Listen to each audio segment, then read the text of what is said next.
Yo, this will talk E. Welcome to the locker room. Talk nothing but basketball. You would think just because how Stephen Clay turned out, you would think that he would have a second chance somewhere. One of these terrible teams would hire him. At least a terrible team would hire him. That's what you would think. But it has not happened. There are coaches in the league that have been coaching for years and have failed time after time after time after time, and they still get a chance. Why doesn't Mark Jackson get another chance?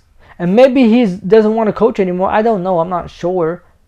But why hasn't he gotten a second chance? Why hasn't there been a team that really wanted him? Like, it's kind of disrespectful. I mean, you look at the Detroit Pistons, who have hired a coach right now. But before that, I should say, they could have easily got Mark Jackson. And they chose not to. They could have spoke to him. They could have at least given him an interview. They could have did something. The Orlando Magic have been garbage year after year. Why don't they try something? You look at the Houston Rockets. They've been terrible since James Harden left. They have a couple new signings, so something great might happen this year. They might start trending in the right direction. But if not, why not get Mark Jackson? The Trailblazers. I don't mean to say anything about their coach or whatever, but come on, man. This team's not going to go nowhere. If this year doesn't work out, why not get Mark Jackson? Like, do I have to say any more teams? There's a lot of teams in the league, bro. There's a lot of coaches in the league that I would not say names, because at the end of the day, bro, I want people to have a job. I don't want nobody to ever lose their job or be jobless, because a lot of these guys are going to be jobless if they're not coaching in the league. Relax. Even if there are terrible coaches. Mark Jackson is so talented, he could get a job anywhere. Any network can hire him to still call games on air. ESPN has a lot of competitors. Let's not act like just because they let him go, it's over. Let's not act like just because they let him go, it's the end of the world. He's going to figure it out. Just like a lot of these people will. It might be the end of a world, but it's not the end of the world. They'll figure it out. He's very talented.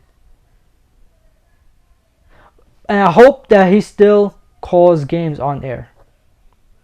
I hope this is not the way that it ends for him.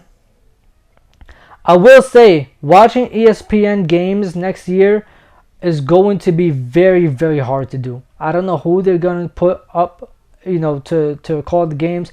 I'm pretty sure they're going to use a lot of JJ Redick and Richard Jefferson. But I don't know how it's going to be. I don't know how it's going to turn out. I don't know what they're going to do with this. I just know it's going to be weird. It's going to be something that as fans, as supporters, we're going to have to get used to. As people who love the league, people who love the NBA, basketball in general, we're going to have to get used to this. There's going to be a lot of games on ESPN. And it's going to be weird hearing a different voice. It's going to be weird hearing, a different group calling some of these legendary games that we might see this upcoming year. These legendary shots that we're going to see this upcoming year. I mean, look at all the teams in the league. There's a lot of them are super offensive heavy. So best believe there's going to be some crazy shot making this year. There's going to be some crazy, scoring going on this year. We saw a glimpse of it last year. People had 70-point games a month separate from one another. There were plenty of 40 and 50-point games this last year. I'm not sure. I think somebody has 60. And then this upcoming year, a lot of these teams are super offensive heavy. It's almost like hard to find defense, which is going to be interesting to see. But I said that to say there's going to be a lot of shots that are going to be super legendary, especially game winners and things of that nature. And the group that we're so used to calling these type of shots are Mark Jackson, Jeff Van Gundy, and Mike Breen. They're no longer there. We're going to have to get used to this. It might be hard. We might not get used to this year. It might take us a year or two to get used to it. And if I'm TNT, I'm picking these guys up. I'm sorry. If I am TNT, this is a steal right here. I'm not leaving these guys jobless for too long. I'm picking them up. I need you guys on my side. I'm telling you, bro. I'm telling a lot of people think that they might not have any pull just because, you know, they're mostly just, you know, calling out games and stuff, but you're underestimating them. You're underestimating their power. I'm bringing them to TNT as soon as possible. It's almost an emergency. Sign them.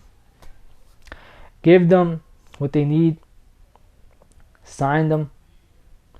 You're going to benefit a lot more off of them than you think. But anyways, y'all, it's enough of me rambling. Chat. It's time for y'all to let me know. Chat them down below. Like, comment, subscribe, and share. This is Real Talk with Ian. It's time to leave the locker room. I'm going to catch y'all. Safety in my hearts. Irving puts it up. It's good. Kyrie Irving from downtown. The officials have to review it. And the Lakers win the game. Banks it in. He banks in the three to win it. Good. That's why he's NBA All-Defensive Team. Adebayo, sky high with the block and rejection. This is for the win. Got it. Wow. At 7, working against Butler, got down.